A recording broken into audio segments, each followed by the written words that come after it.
Ju s'keni qenë në shkallën e parë.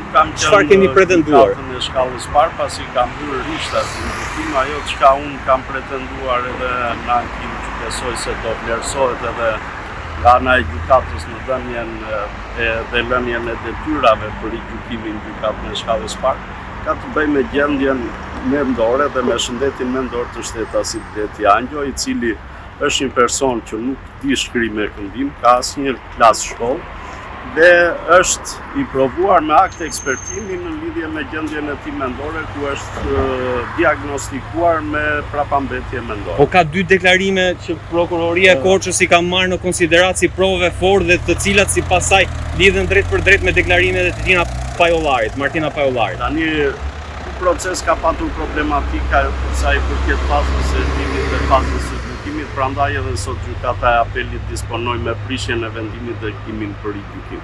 E para, shtetësia Martina Pajolari ka deklaruar se këto deklarime janë marrë në kërcënim, është mbajtur në hotel nga ana e policisë. Kurse shtetasi Bleti Angjo, nga mënyra e artikulimit, nga prapambetja e tij mendore dhe nga gjitha rrethanat e tjera, kurse si nuk mund të ketë dhënë ato deklarime që janë administruar nga ana e policisë dhe mbas janë marrë në shqyrtim në cilësinë e provës nga ana e gjykatës. Po firmat, kush i ka hedhë? Është arritur të zbulohet?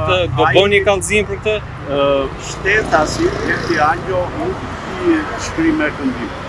Ai firmos duke bërë një shënim në fund të fletës, por nuk mund të shkruaj dot as emrin dhe as lienën.